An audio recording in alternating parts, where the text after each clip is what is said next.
Well, hello again, and welcome to the Centerpoint Business Clinic.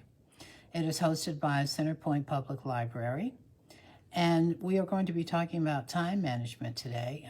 The name of our workshop is Where Did the Time Go?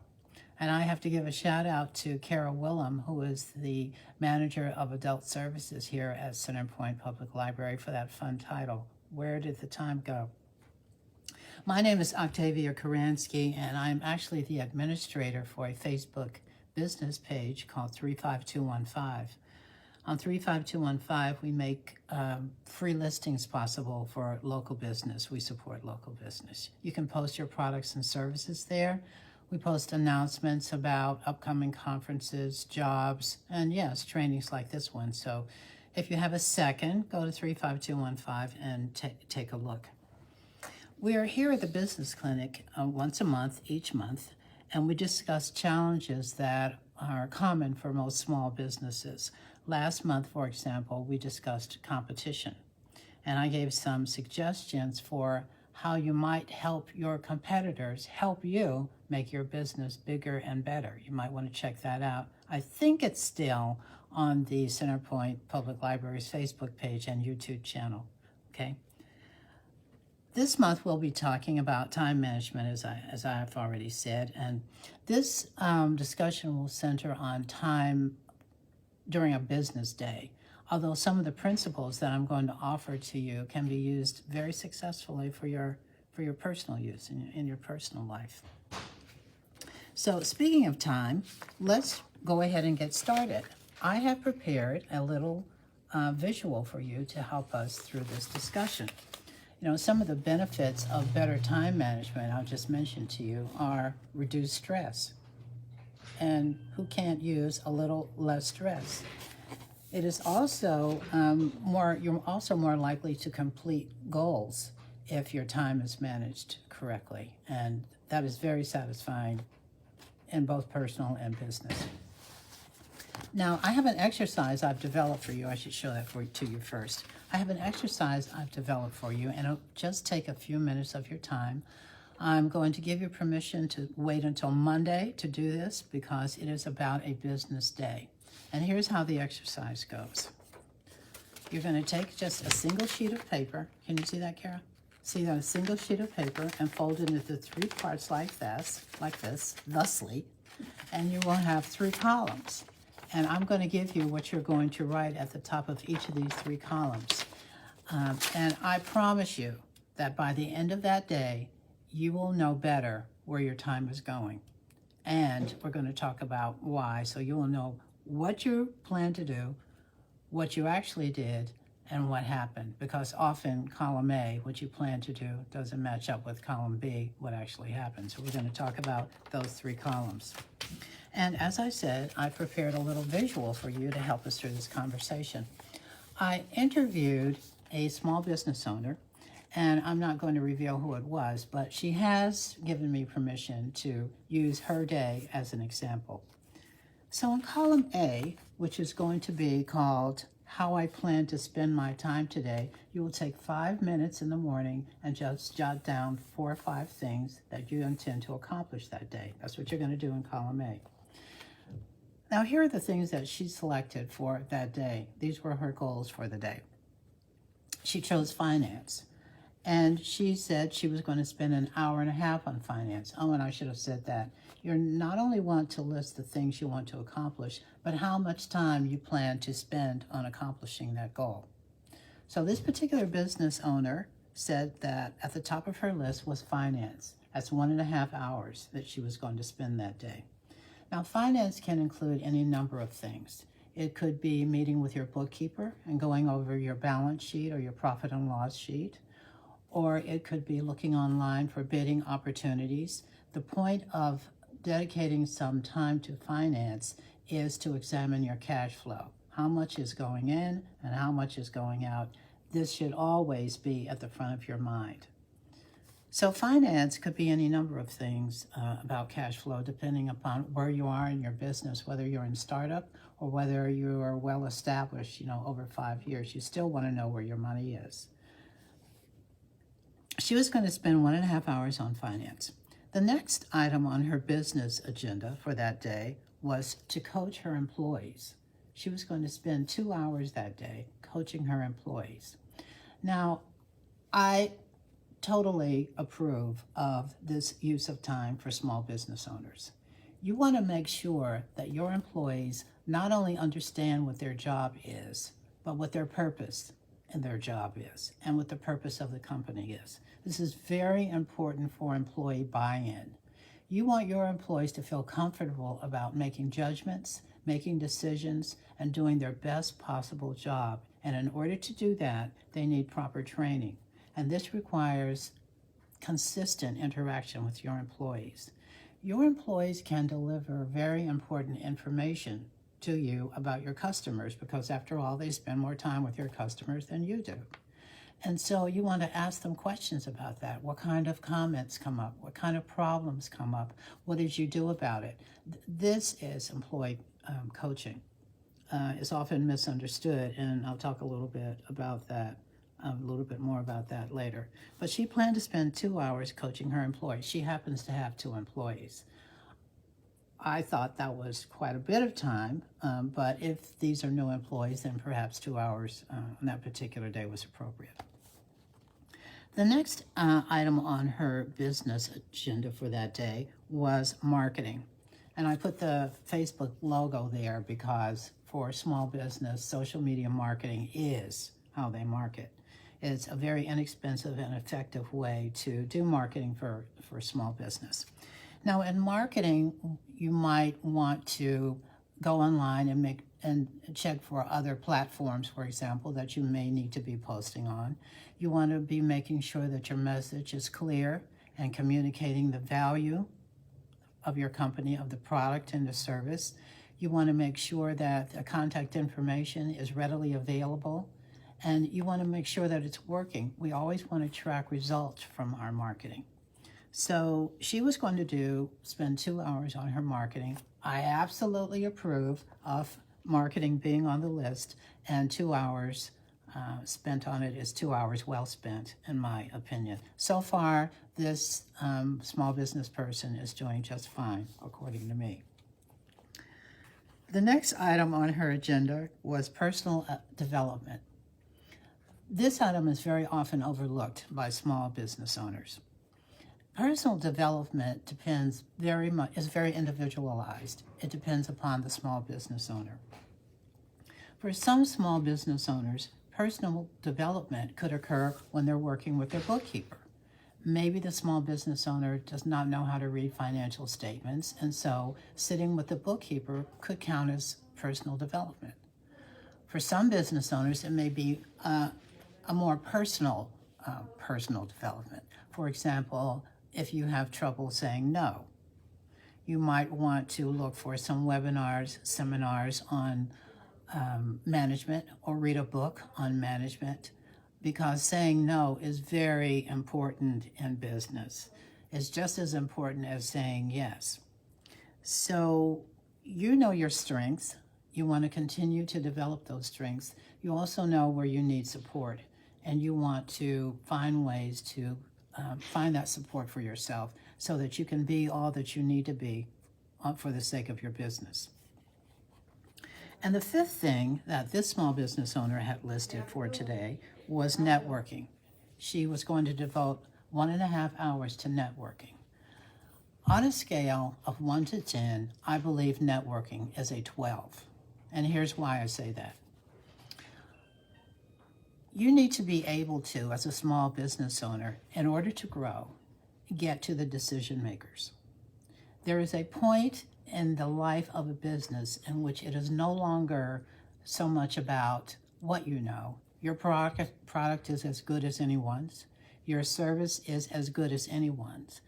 The next thing is who you know. I call it day X. This is when it changed from what you know to who you know. Very, very difficult to navigate, to move to that next level. And it's going to take some strategizing and some deliberate actions on your part to get to that next level. That is a very windy, narrow, yellow brick road. A suggestion if I may, you might consider joining a couple of chambers for this. The Centerpoint Area Chamber of Commerce, for example, has a luncheon once a month.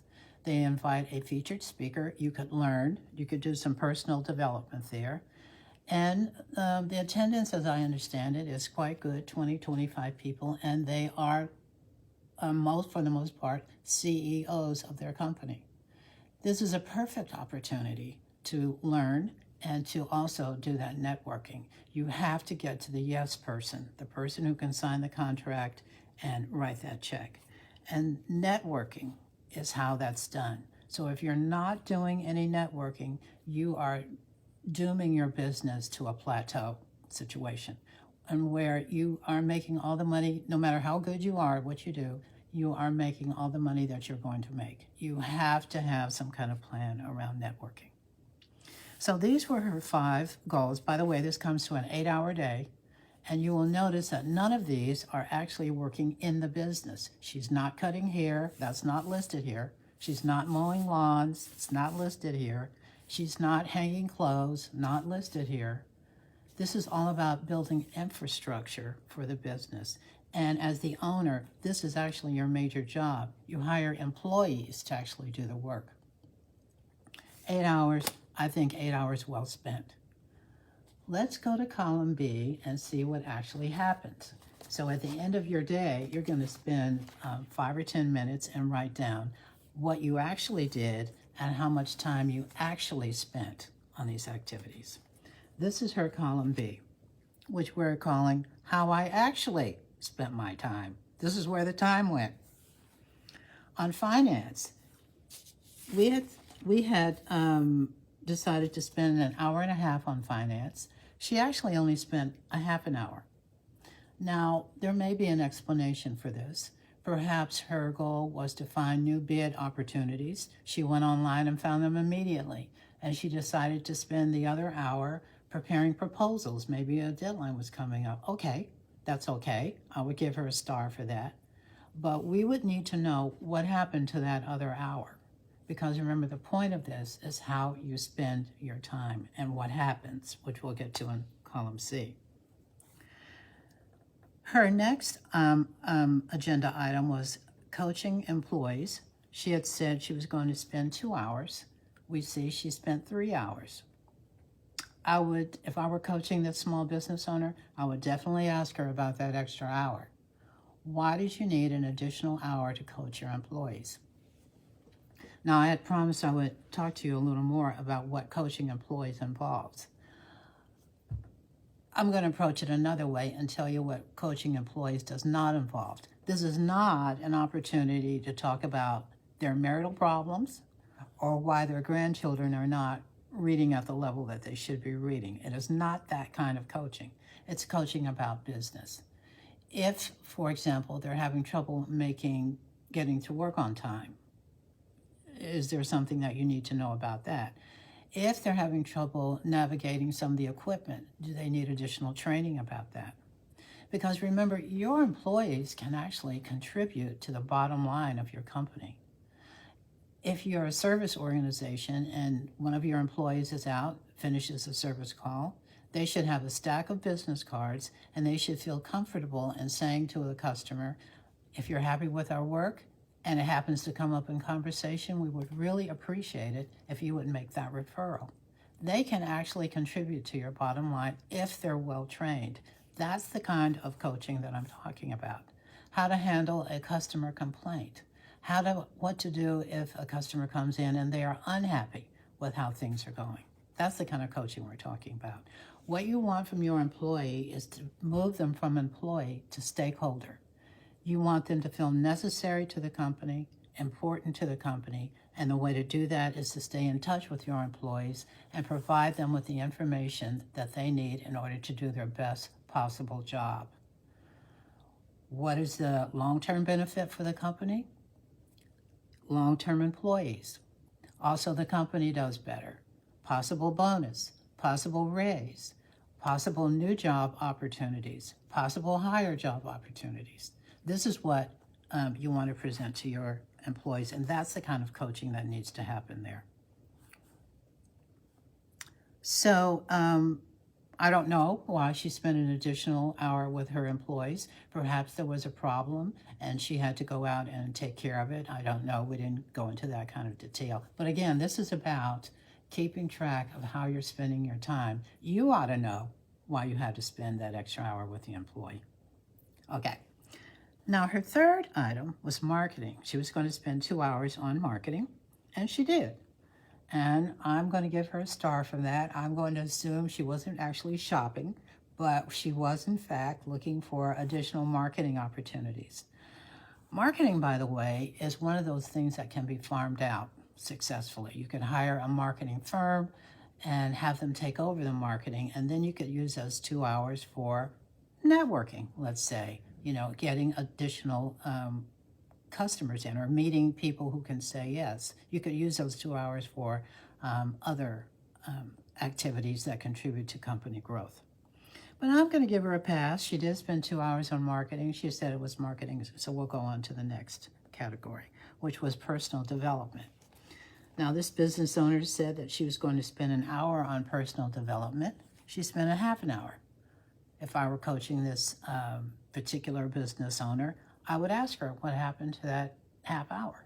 Perhaps she went online and she found a webinar, a seminar that was exactly on point for what she needed it to be. Or she searched the Centerpoint Public Library's catalog and she found exactly the book that she needed to read to put her on point around personal development. And she only needed a half an hour. So I would then ask her, well, what did you do with the other half hour? I mean, could you have read a magazine article online while you're waiting for the book to come in? Again, this is about accountability, about how time is used. Time really is money in business. Lastly, we were going to spend an hour and a half on networking, all important networking. We got to get to the yes people to get to the next level. We said we were going to spend an hour and a half on networking. Unfortunately, there's a 0 there, and she spent no time on networking. I would definitely ask her what happens there, because this is how you attain company growth and all the benefits that come with company growth. More employees, better benefits, because we have higher revenues. This is absolutely critical. So I would definitely ask her what happened there. And speaking of asking what happened, let's go to column C, and we'll talk about some of the obstacles that keep column A and column B from matching up. I've listed 3. There's about 199, but I've listed 3, and here they are. These are the most common. And after talking to this particular business owner, this happens to be her 3. See if any of these resonate with you. First, her time management skills do need some work. Time management is a skill. That means that it can be learned. It's not an inherent thing. You don't have to be naturally born. Nobody's naturally born with it. Well, maybe somebody, I don't know who they are, but for the most part, it's a skill that has to be practiced. And so that's good news, because if it was something you had to be born with, then, a lot of us would be out of luck. You can learn to manage your time better. And there are at least 1.5 million books on that. Choose one that resonates with you, that you can actually follow, and then do the best you can. But your time does have to be managed. The second most common obstacle I find for small business owners, and this one in particular, was boundaries. She has what she refers to as an open door policy when it comes to her employees, meaning anyone can come in at any time and talk to her about anything.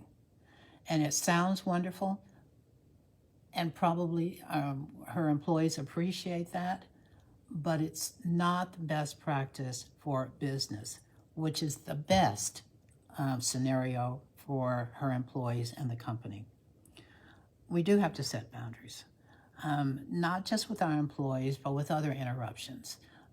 Salespeople who come in the door, telephone calls, email messages, texting, sudden emergencies of any kind. There shouldn't be too many emergencies in business. Emergencies eat up time. It should be normal, normal, normal, emergency, normal, normal, normal, emergency. Not emergency, emergency, emergency, normal, emergency, normal. That's not the way it should be.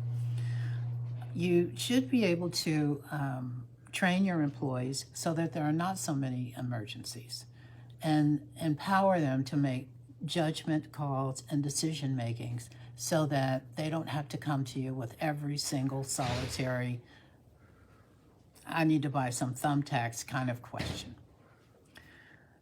And the third thing I wanted to mention in particular is delegation, which seems to be really painful for small business owners.